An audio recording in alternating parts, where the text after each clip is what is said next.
अस्सलाम वालेकुम students, this is your physics instructor. Next chapter chapter 11 के न्यूमेरिकल्स की बात करेंगे। सबसे फर्स्ट न्यूमेरिकल आपके सामने है।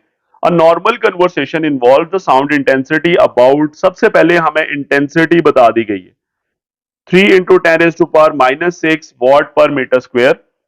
Now what is the decibel level, मतलब आपने साउंड लेवल या इंटेंसिटी लेवल कह लें वो फाइंड आउट करना है ऑफ द इंटेंसिटी।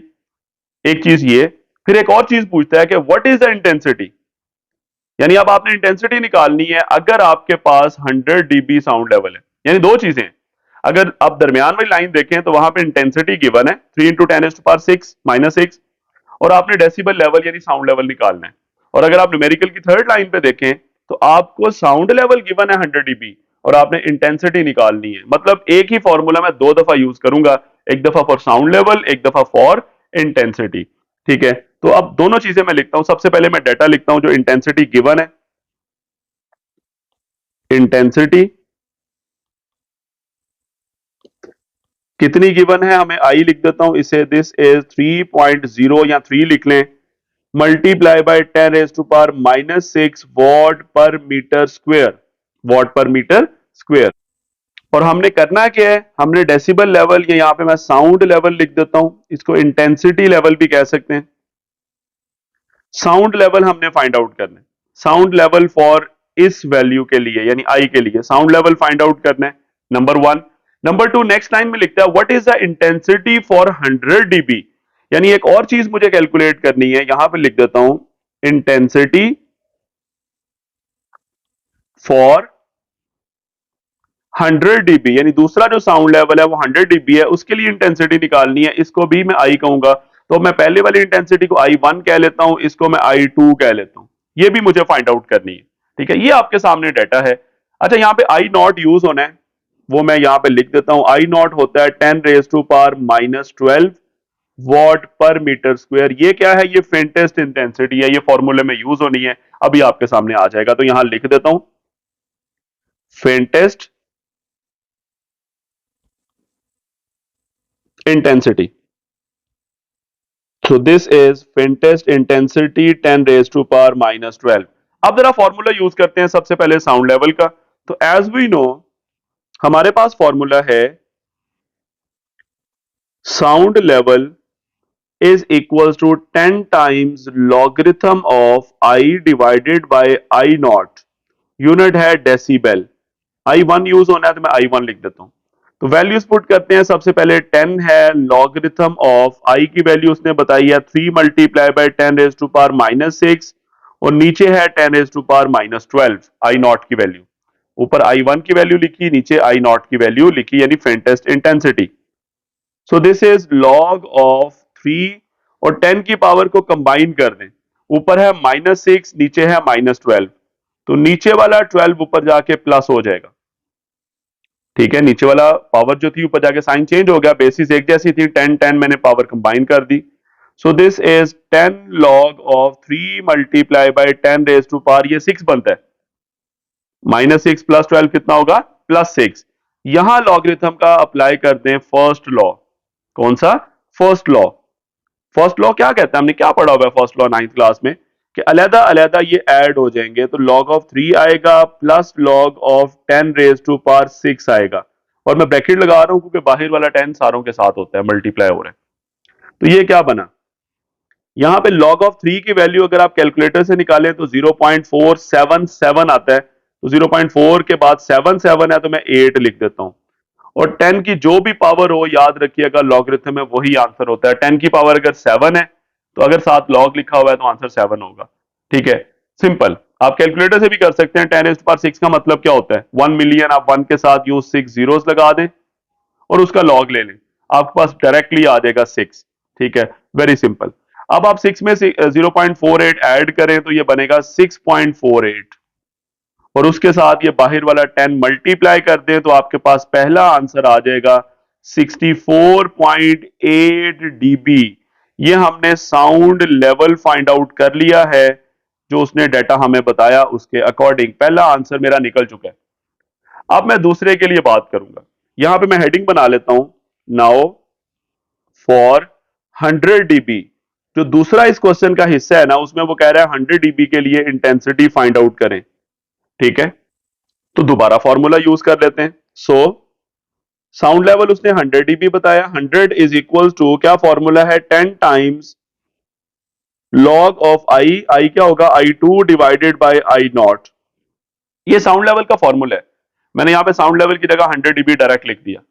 ठीक है, अब सबसे पहले 10 इधर आके डिवाइड हो जाएगा, इज इक्वल टू, यहां पे क्या बचा, लॉगरिथम का सेकंड लॉ अप्लाई करें, दो नंबर्स डिवाइड हो रहे हैं तो log of I2 minus log of I0। I0 की वैल्यू पुट करते हैं, 10⁻⁻12 होती है, इधर आपके पास 10 आ जाएगा, 100/10 10, और ये आपके पास है log of I2 minus log of 10⁻⁻12। अब जो 10 की पावर है वही आंसर आएगा लॉगरिथम के साथ, यानी इस हिस्से का आंसर है -12। ठीक है, 10 की पावर जो भी है अगर साथ लॉग आ रहा है तो वही आंसर होता है। ठीक है, या आप कैलकुलेटर से भी लॉगरिथम ऑफ 10⁻⁻12 लेंगे तो -12 ही आएगा। तो log of I2 will be, sorry आगे माइनस है और ये क्या बना, -12। अब ये माइनस माइनस क्या होना है, प्लस हो जाना है। सो log ऑफ I2 प्लस 12 और इधर है 10। अब ये 12 इधर आके माइनस हो जाएगा, is equal to log of I2। तो log ऑफ I2 किसके बराबर आ रहा है, आप कहेंगे सर 10 में से 12 माइनस करें, दिस इज -2। अब मुझे I2 चाहिए ना, बेसिकली इंटेंसिटी निकालनी है, तो log दूसरी तरफ जाके क्या बनेगा, एंटी लॉग। क्या बनेगा, एंटी लॉग ऑफ -2। और यहां पे सिंपल सा कॉन्सेप्ट है, किसी भी नेगेटिव नंबर का एंटी लॉग लेना हो ना तो वो 10 की पावर में चला जाता है, नहीं तो आप डायरेक्टली कैलकुलेटर पकड़ें और आप शिफ्ट के बाद लॉग का बटन प्रेस करें, शिफ्ट के बाद लॉग दबाएं और फिर -2 लिखें, तो आपका आंसर या तो 10⁻⁻2 लिखा हुआ नजर आएगा, या इसको यू भी कह सकते हैं 0.01, ये भी कैलकुलेटर में आएगा। कैलकुलेटर ज्यादातर ये 0.01 आंसर देगा, लेकिन मैं आपको रूल बता रहा हूं, किसी भी नेगेटिव नंबर का एंटी लॉग लेना हो, ठीक है, किसी भी नंबर का, नेगेटिव नहीं पॉजिटिव भी हो, किसी भी नंबर का एंटी लॉग लेना हो तो वो नंबर 10 की पावर में चला जाता है। सो 10⁻⁻2 आपका आंसर है। या 0.01 क्यों कह रहा हूं, क्योंकि 10⁻⁻2 को आप यूं लिख सकते हैं 1/10⁻2, नीचे ले जाऊंगा पावर पॉजिटिव हो जाएगी, तो 10 की पावर 2 100 होता है, तो 1/100 कितना होता है, 0.01। So this is the answer, 0.01 watt per meter square. This is the intensity. So result लिख लें। हमने एक निकाला साउंड लेवल, लिखते हैं पहले। So sound level is 64.8 dB निकला, एंड हमने दूसरी चीज क्या निकाली है, इंटेंसिटी। इंटेंसिटी फॉर 100 dB, जो उसने कहा था 100 dB के लिए फाइंड आउट करें इंटेंसिटी, वो हमारे पास कितनी निकली है, 0.01 watt per metre square. This is the answer. तो दो दफा साउंड लेवल का फॉर्मूला यूज करके हमने इनको कैलकुलेट किया और एक दफा साउंड लेवल निकाला और एक दफा साउंड लेवल की वैल्यू पुट करके हमने इंटेंसिटी फाइंड आउट की। This is totally about this numerical. Now move to next. बहुत सिंपल है जी नेक्स्ट न्यूमेरिकल।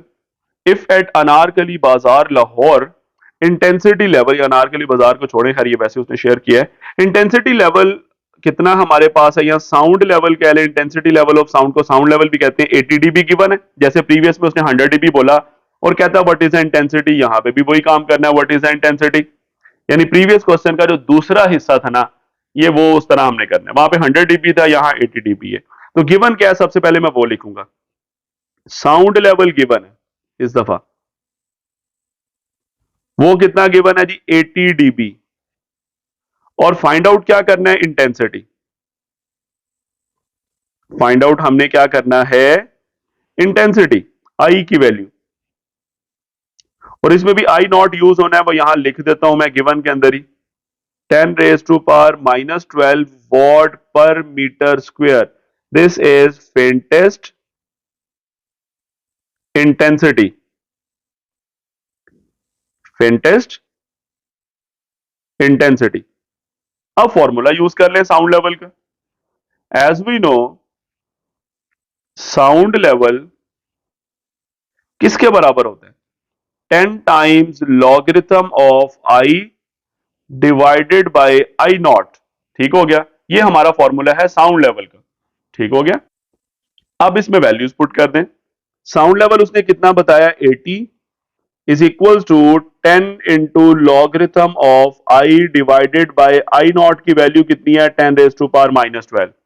अब 10 इधर आगे सबसे पहले डिवाइड होगा, 80 ओवर 10 बनता है, और is equal to log of I minus log of 10 raise to power minus 12। ये मैंने क्या किया, यहां पे सेकंड लॉ अप्लाई किया, क्योंकि दो नंबर्स डिवाइड हो रहे थे, मैंने अलग अलग माइनस कर दिया। This is the second law of logarithm. 80 over 10 कितना होगा, 8 is equal to logarithm of I minus, यहां पे कितना आंसर होगा, जस्ट लाइक प्रीवियस न्यूमेरिकल हमने कहा था माइनस 12 होगा, जो 10 की पावर होती है वही आंसर आता है। अब ये माइनस माइनस क्या बन रहे हैं, प्लस, प्लस 12 है, वो इधर आके माइनस हो जाएगा, 8 माइनस 12 बनेगा is equal to log of I. तो लॉग ऑफ आई किसके बराबर आ गया, 8 माइनस 12 कितना होगा, माइनस 4। अब आपने आई फाइंड आउट करना है, तो लॉग उधर जाके क्या बनेगा, दूसरी तरफ एंटी लॉग किसका, माइनस 4 का। और मैंने आपको कहा था किसी भी नंबर का एंटी लॉग लेना हो तो वो 10 की पावर में चला जाता है। सो 10 रेज टू पावर माइनस 4 आपका रिजल्ट आ जाएगा, 10 रेज टू पावर माइनस 4। और अगर आप कैलकुलेटर यूज करेंगे तो यही 10 रेज टू पावर माइनस 4 का मतलब क्या होगा, 1 ओवर 10 रेज टू पावर 4, यानी 1 ओवर 10 रेज टू पावर 4 का मतलब ये होता है 10,000। तो 1 ओवर 10,000 का मतलब होता है 0.0001, 0.0001, वो आंसर भी ठीक होगा। तो बहरहाल 10 raise to power minus 4 watt per metre square is the answer, this is the intensity. ये हमने रिजल्ट निकाल लिया, यही हम एंड पे लिख देते हैं। So intensity will be, so intensity is, लिख लें चलें, 10 raise to power minus 4 watt per metre square, this is the answer of this numerical. Simple sound level का फॉर्मूला यूज किया, वहां से इंटेंसिटी फाइंड आउट कर ली। नेक्स्ट न्यूमेरिकल है, at the particular temperature the speed of the sound is 330 metre पर second. Okay, सबसे पहले हमें स्पीड गिवन है, मैं यहां पे लिख लेता हूं, कितनी उसने हमें बताई, speed of sound is 330 ms minus 1। If the wavelength of the node, यानी वेवलेंथ भी बता रहा है साउंड की, 5 सेंटीमीटर, वो भी लिख लेते हैं।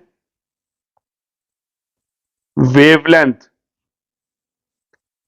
कितनी बताई, 5 सेंटीमीटर है, तो इसको 100 पे डिवाइड करें, मीटर में आंसर चला जाएगा, वो 0.05 बनेगा, यानी 5 ओवर 100, 0.05।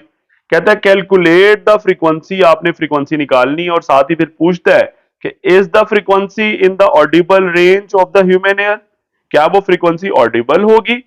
तो अगर तो आंसर हमारा 20 और 20,000 के दरमियान आ जाएगा तो ऑडिबल होगी, क्योंकि ऑडिबल रेंज ही यही है, 20 से लेकर 20,000। अगर इनसे अगर 20,000 से ऊपर हो गई या नीचे 20 से नीचे हो गई तो वो ऑडिबल नहीं होगी। मतलब हमने फ्रीक्वेंसी निकालनी है और फिर देखेंगे वो ऑडिबल है या नहीं है, मतलब हम उसको सुन भी सकते हैं या नहीं सुन सकते। सो देखते हैं जी। सबसे पहले फॉर्मूला क्या लगना है, ये आपके सामने जो डाटा है, एक में v है, दूसरे में लेमडा है, यहाँ f है। तो फॉर्मूला बहुत सिंपल है, v is equal to F lambda, यही फॉर्मूला यहाँ पे यूज होगा। v की वैल्यू कितनी है जी, 330। फ्रीक्वेंसी हमने फाइंड आउट करनी है और वेवलेंथ की वैल्यू है 0.05। तो आपने क्या करना है, 330 इसको डिवाइड कर देना है 0.05 से, इज इक्वल टू एफ। तो आप जब 330 को 0.05 पे डिवाइड करेंगे तो आपके पास जो रिजल्ट आएगा वो 6600 बनेगा, रिजल्ट आएगा 6600। फ्रीक्वेंसी का यूनिट होता है हर्ट्ज, ये भी रिजल्ट ठीक है, या इसको यूं भी कह सकते हैं 6.6 लिख लें और 10 की पावर 3 हर्ट्ज भी लिख सकते हैं। ठीक है, क्योंकि डेसिमल एंड से मैंने उठाया और यहां पे रख दिया 6 और 6 के दरमियान, यानी साइंटिफिक में लिख दिया, 3 डिजिट्स की शिफ्टिंग करवा के 10 की पावर 3 भी लिख दिया साथ।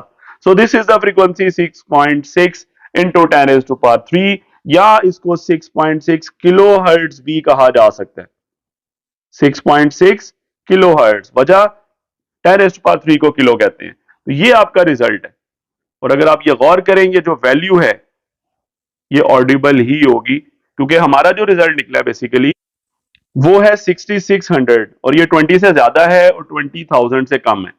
ठीक है, तो इसका मतलब है ये जो हमारा रिजल्ट आया है ये क्या है? ऑडिबल। यहां पे आप साइड पे बता सकते हैं, तो यहां पे हम एंड पे रिजल्ट लिख देते हैं। सो फ्रीक्वेंसी इज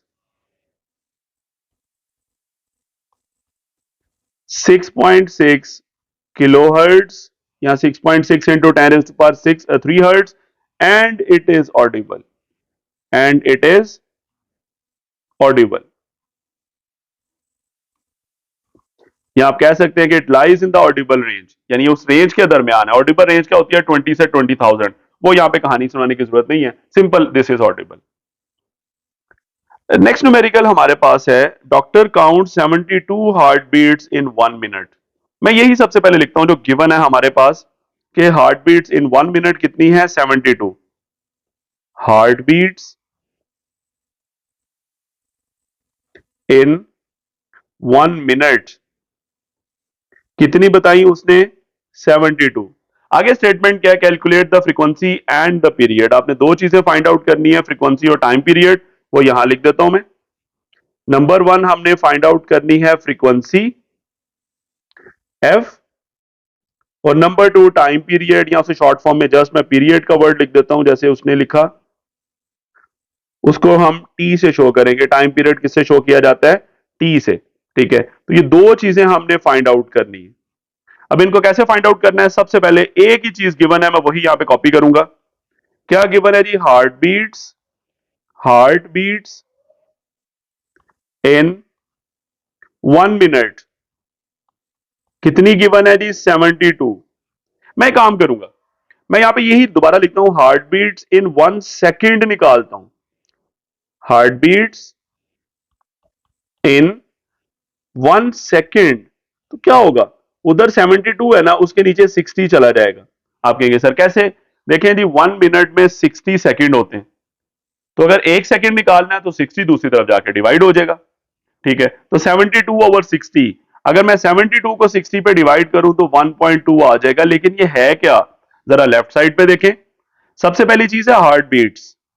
क्या चीज है? Heart beats. हार्ट बीट्स मतलब वाइब्रेशंस, हमारा हार्ट वाइब्रेट करता है ना, तो ये वाइब्रेशंस हैं।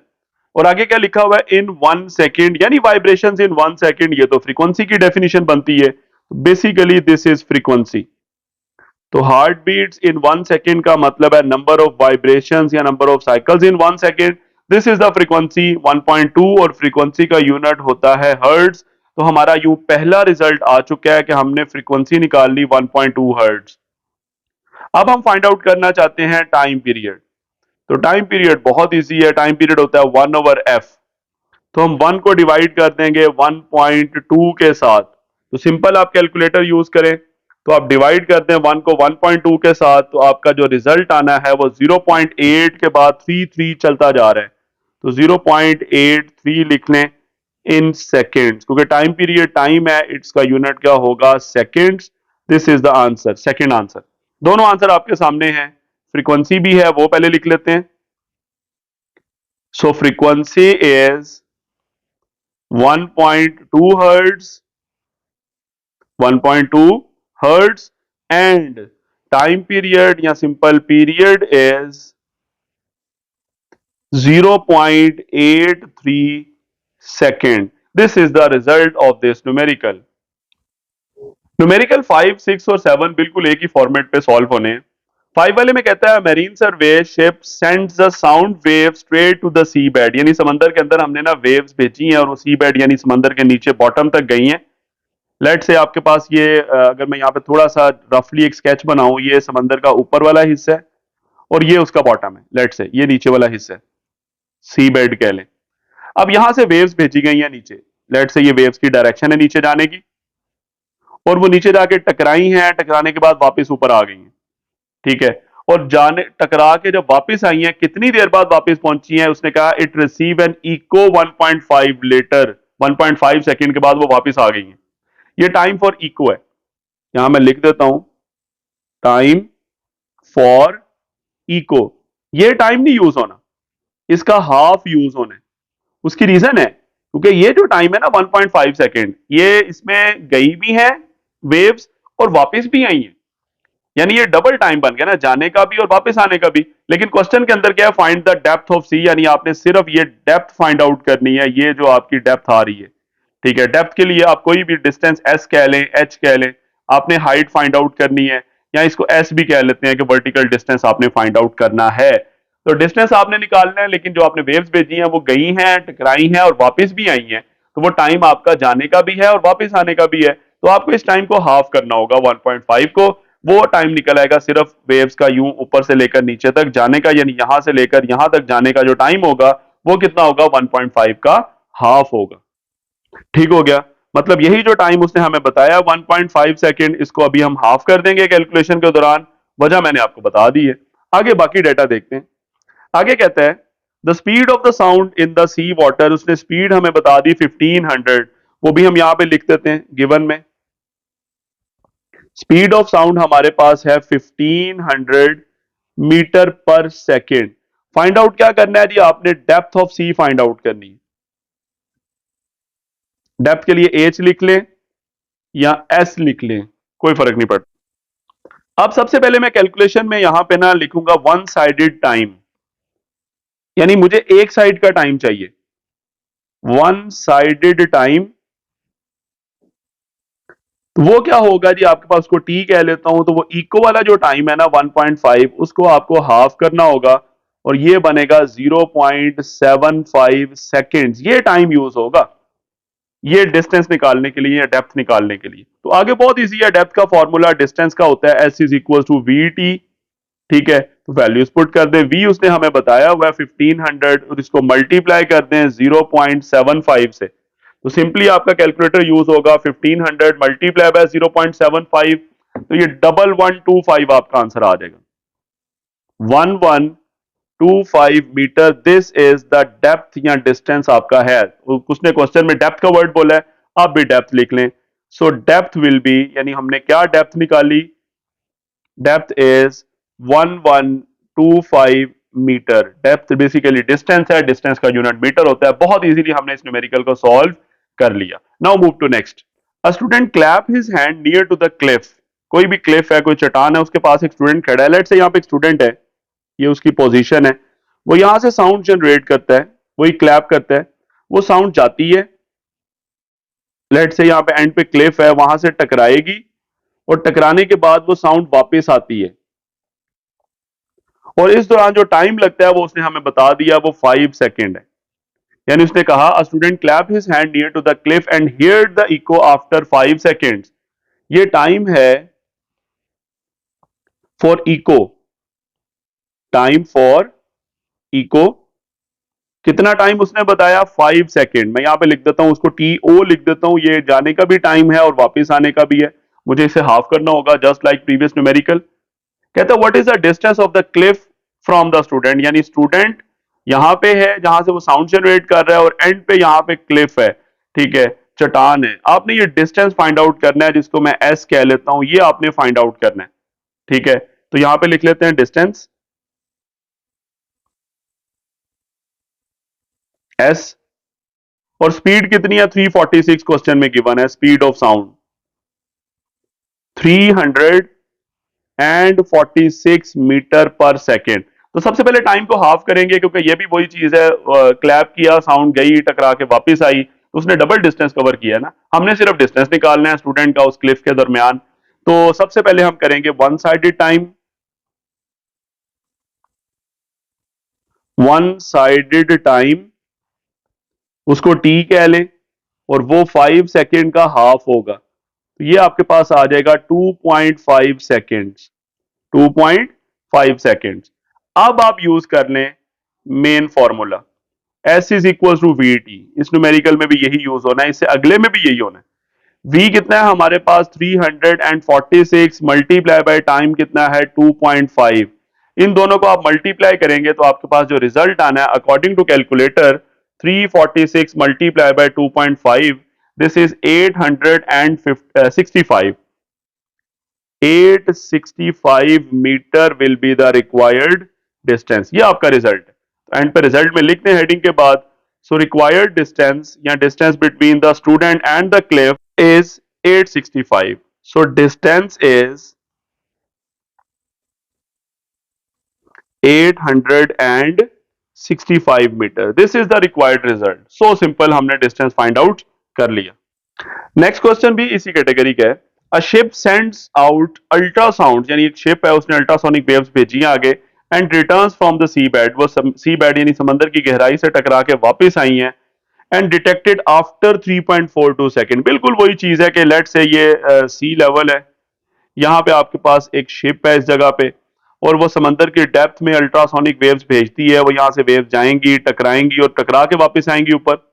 ठीक है, कितनी देर बाद वो वापस आती हैं? 3.42, यानी इको वाला जो टाइम है हमारे पास, इको टाइम या टाइम फॉर इको, वो उसने हमें बता दिया 3.42 सेकेंड्स। 3.42 सेकेंड्स। कहते हैं if the speed of sound, आगे गिवन है 1531, उसने हमें स्पीड भी बता दी साउंड की जो वेव्स भेजी गई हैं, 1531 मीटर पर second. What is the distance of the sea bed from the ship, यानी वही समंदर की जो डेप्थ है उसका शिप से कितना डिस्टेंस होगा। मतलब फिर आपने वही बेसिकली वर्टिकल डिस्टेंस निकालना है, यानी हाइट या डिस्टेंस। तो मैं डिस्टेंस का वर्ड ही लिख लेता हूं, या इसको हाइट भी कह सकते हैं, एज कह लें या एस कह लें, ये आपने फाइंड आउट करना है। तो सबसे पहले वही बात है, टाइम को फिर हाफ करें, क्योंकि ये जो 3.42 है ये जाने का भी और वापस आने का भी टाइम है। तो सबसे पहले हम करेंगे वन साइडेड टाइम, बिल्कुल प्रीवियस दोनों न्यूमेरिकल्स की तरह। वन साइडेड टाइम कितना होगा? टी कह लें, तो वो यही 3.42 का हाफ हो जाएगा। So this will become 1.71 second, ये आपका टाइम होगा। यानी सबसे पहले हमने टाइम को हाफ किया तो वो क्या आ गया? 1.71 सेकेंड्स। अब आप फॉर्मूला यूज कर लें। नाउ वही formula S is equal to v t. इस दफा v कितना है? 1531, और टाइम कितना मैंने बनाया? 1.71। इन दोनों को मल्टीप्लाई कर दें, तो मल्टीप्लाई कैलकुलेटर से कर लेते हैं। 1531 मल्टीप्लाई बाय 1.71, तो ये बनता है 2618.01 है। बस ठीक है, 2618 ही लिख लें। This is the required distance, ये हमारा रिजल्ट आ गया। सो रिक्वायर्ड डिस्टेंस या distance is, so distance is कितना निकला? 2618 meter. This is the required result. तो यूं 11.5, 6 और 7 तीनों एक ही फॉर्मेट से हम लोगों ने सॉल्व कर लिए। Now move to 11.8। The highest frequency sound human which can hear is about 20,000। हम जो सुन सकते हैं वो मैक्सिमम इतनी होती है, हमें वैसे भी पता है 20,000 है।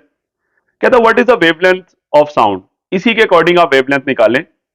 In air at this frequency at temperature 20 degree centigrade, ये टेम्परेचर यूज नहीं होना, ये वैसे ही उसने लिखा है। ठीक है, फिर कहता है what is the wavelength of the lower sound. अब लोअर लेवल भी बता रहा है वो आपको, 20 हर्ट्ज है, वो भी हमें पता है, उसके लिए भी वेवलेंथ फाइंड आउट करें। और एंड पे कहता है स्पीड ऑफ साउंड उसने अज्यूम कर ली है जी 343 मीटर पर सेकेंड, उसी पर्टिकुलर टेम्परेचर 20 डिग्री सेंटीग्रेड पे। यानी हमने करना क्या है? सबसे पहले हमें मैक्सिमम फ्रीक्वेंसी लिखी हुई है वो लिख लेते हैं। सबसे पहले यहां मैं लिखता हूं मैक्सिमम फ्रीक्वेंसी, और दूसरी हमें जो गिवन है वो है मिनिमम फ्रीक्वेंसी। मैक्सिमम फ्रीक्वेंसी को एफ के साथ मैक्स लिख देता हूं, या F1 भी कह सकते हैं। ये है 20 हर्ट्ज, सॉरी 20,000 हर्ट्ज, और जो मिनिमम है वो है 20 हर्ट्ज।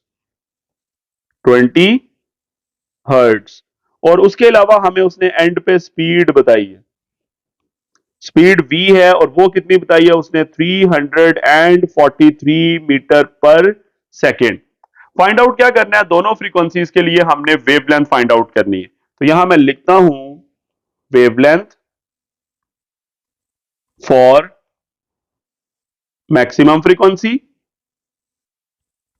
उसको लेमडा 1 कह लेता हूं, क्योंकि इसको लेमडा मैक्सिमम नहीं कह सकते, क्योंकि फ्रीक्वेंसी ज्यादा हो तो वेवलेंथ कम होती है। फ्रीक्वेंसी और वेवलेंथ एक दूसरे के इनवर्सली प्रोपोर्शनल होते हैं, हमने एक्सरसाइज में क्वेश्चन भी पढ़ा हुआ है। इसी तरह हमने फाइंड आउट करनी है वेवलेंथ फॉर मिनिमम फ्रीक्वेंसी, यानी एफ मिनिमम, इसको लेमडा 2 कह लेते हैं। अब हम फॉर्मूला यूज करते हैं, एक ही फॉर्मूला यूज होगा, v is equal to F lambda. So apply करते हैं जी फॉर्मूला। सबसे पहले मैं यहां पे हेडिंग बना लेता हूं, फॉर फर्स्ट वेवलेंथ यानी लैम्डा वन। तो मैं फॉर्मूला यूज करूंगा, v is equal to F lambda. Lambda अगर वन है तो फ्रीक्वेंसी कौन सी यूज होनी है, मैक्सिमम वाली। v की जगह 343, फ्रीक्वेंसी है 20,000 इनटू लैम्डा वन। 20,000 इधर आके डिवाइड हो जाएगा, so 343 divided by 20,000 is equal to lambda one. तो जब आप इन दोनों को डिवाइड करेंगे तो फर्स्ट वेवलेंथ आपकी आ जाएगी 0.07, उसके बाद सॉरी 0.017, ये चीज आ रही है। और आगे आता है 15, आगे क्या आ रहा है 15, इनको मैं राउंड ऑफ करके खत्म कर देता हूं, ठीक है, क्योंकि वन है कोई फर्क नहीं पड़ेगा। तो 0.017, इसको साइंटिफिक में लिख लें, डेसिमल यहां पे इधर ले जाता हूं, 1.7 multiply by 10 raise to power -2 बनेगा, क्योंकि राइट साइड की तरफ गया है ना डेसिमल, मीटर्स। तो ये हमने फर्स्ट वेवलेंथ फाइंड आउट कर ली, लैम्डा वन जिसको मैंने कह दिया। This is the first answer, ठीक हो गया। ये हमने कैलकुलेशन की है जी फॉर लैम्डा वन यानी फर्स्ट वेवलेंथ के लिए। अब हम बात करेंगे फॉर सेकंड वेवलेंथ, यानी यहां मैं लिख देता हूं नाउ फॉर लैम्डा टू। अब हम बात करेंगे लैम्डा टू के लिए, ये हमारी लेट से नेक्स्ट हेडिंग है, फॉर लैम्डा टू बात हो रही है। उसके लिए क्या फॉर्मूला बनेगा, v is equal to f lambda. F क्या होगा अब, मिनिमम, और लैम्डा टू। v कितने हैं हमारे पास, v हमारे पास है 343, फ्रीक्वेंसी है 20 इंटू लैम्डा टू। सो 20 इधर लाके डिवाइड कर दें 343 के साथ, is equal to lambda two. तो जब इनको डिवाइड करेंगे तो आपके पास जो रिजल्ट आएगा वो 17.15 आएगा। तो 17.15 है ना, तो ये 5 है लास्ट डिजिट, तो उससे प्रीवियस को इवन बनाना होता है रूल्स के मुताबिक, हमने 9th क्लास में पढ़े हुए हैं। तो ये 1 है तो इसको 2 बना दें, यानी 17.2 बनेगा, ठीक है, meter. This is the answer. अगर आप इसको भी साइंटिफिक में लिखना चाहते हैं तो ये 1.7 लिख लें, 1.72 लिख लें, या 1.7 लिख लें, और 10 रेज टू पावर 1 आएगा। आप यूं भी रिजल्ट लिख सकते हैं, बहरहाल आपकी मर्जी है, आप जैसे मर्जी लिखें। आप 17.2 भी लिख सकते हैं। मैंने 1.7 क्यों लिखा है, ताकि बिल्कुल जैसे पहले वाला आंसर था उसी फॉर्मेट पे ये दूसरा आंसर भी बन जाए। तो 1.72 है बेसिकली, तो मैंने 2 इग्नोर कर दिया, ठीक है। और ऊपर मैंने लिख दिया यहाँ पे क्योंकि 17.2 है, तो आप 17 भी कह सकते हैं, लेकिन 17.2 चले गए नहीं, पॉइंट बीच में रखें तो बेटर है, क्योंकि पॉइंट्स में वैल्यू तो आ रही है माइनर सी। अच्छा जी, so required wavelengths, required wavelengths are, यानी हमने क्या फाइंड आउट किए, 2 वेवलेंथ फाइंड आउट किए हैं ना। अब वो क्या निकली हैं देख लेते हैं, लिख लेते हैं। नंबर 1 क्या थी जी, 1.7 into 10 raise to power -2 meter. And दूसरा रिजल्ट आपकी मर्जी है, आप चले 17.2 मीटर्स लिख दें, या आप 1.7 into 10 raise to power 1 meter भी लिख सकते हैं। This is the answer of second last numerical. Now move to last numerical. A sound wave has a frequency of 2 kilohertz. सबसे पहले हमें जो चीज बताई गई है वो फ्रीक्वेंसी, और वो कितनी बताई है, 2 किलोहर्ट्ज, यानी 2000 हर्ट्ज। किलो की वैल्यू 1000 होती है ना, सो 2000 hertz. And the wavelength 35 centimetre. और हमें क्या चीज बताई है, वेवलेंथ। वेवलेंथ कितनी बताई है, 35 सेंटीमीटर। आप इसको 100 पे डिवाइड कर दें, ये 0.35 मीटर्स बनता है, सेंटीमीटर से मीटर में चले गए। हाउ लॉन्ग इट टेक, उसे कितना टाइम लगेगा, हमें क्या फाइंड आउट करना है, टाइम फाइंड आउट करना है। It will take to travel 1.5 kilometer. Distance कितना बताया, 1.5 किलोमीटर डिस्टेंस एस है। 1.5 किलोमीटर आप डायरेक्टली भी 1.5 किलोमीटर कह सकते हैं, 1500 मीटर बनता है। या 1.5 किलो है ना, तो किलो का मतलब है 1000, तो 1.5 को 1000 से अगर आप मल्टीप्लाई करें तो आपके पास आ जाएगा 1500 मीटर्स। आपने टाइम निकालना है, और याद रखिएगा टाइम फाइंड आउट करने के लिए सिर्फ और सिर्फ एक ही फॉर्मूला है, s is equal to v t. यहां से टाइम निकल सकता है। अब आप कहेंगे एस तो है सर गिवन के अंदर, हमारे पास वी नहीं है। अब हम ये v कैसे फाइंड आउट करें, क्योंकि क्वेश्चन के अंदर हमें सिर्फ s बता रहा है वो, ठीक है। लेकिन ये दो चीजें और भी उसने बताई हैं, एक उसने हमें फ्रीक्वेंसी बताई है और एक उसने हमें वेवलेंथ भी बताई है। इन्हीं दोनों को हम यूज करेंगे, यानी v के अंदर v किसके इक्वल होता है, एफ लैम्डा। मैं इसी की जगह v की जगह v का फॉर्मूला सब्स्टिट्यूट कर देता हूं और ये time as it is. Side पे बेशक आप हिंट बता दें कि मैंने क्या सब्स्टिट्यूशन किया है, v is equal to f lambda मैंने पुट किया है, v is equal to f lambda. ये अब मैंने रिलेशन बना लिया। अब आप वैल्यूज पुट करें, डायरेक्टली आपका आंसर आ जाएगा। सबसे पहले f की जगह f की वैल्यू पुट करें, 2000 मल्टीप्लाई बाय 0.35 वेवलेंथ की वैल्यू, मल्टीप्लाई बाय टाइम, और इधर आपके पास है 1500। आप कैलकुलेटर ऑन करें, 2000 को 0.35 से मल्टीप्लाई करें, आपके पास आएगा 700 और इधर आ रहा है 1500। अब 700 इधर आके डिवाइड हो जाएगा, दिस इज टी। आप सिंपली 1500 को 700 पे डिवाइड कर दें। सो अकॉर्डिंग टू कैलकुलेटर अगर मैं डिवाइड करूं 1500 को 700 पे, तो मेरा रिजल्ट आता है 2.142, यानी 2.14 लिख देते हैं। सो 2.1 भी कह सकते हैं। दोबारा जी, 2.14 second, this is the required time. So and पे हम रिजल्ट लिखेंगे, सो रिक्वायर्ड टाइम या सो time is, so required time is कितना निकल आया, 2.1 या 2.14 second. This is the result of the last numerical of chapter 11। यूं हमारा इस चैप्टर के तमाम न्यूमेरिकल्स कंप्लीट हो जाते हैं। इंशाल्लाह in the next video we will start chapter number 12, numerical problems. अल्लाह हाफिज।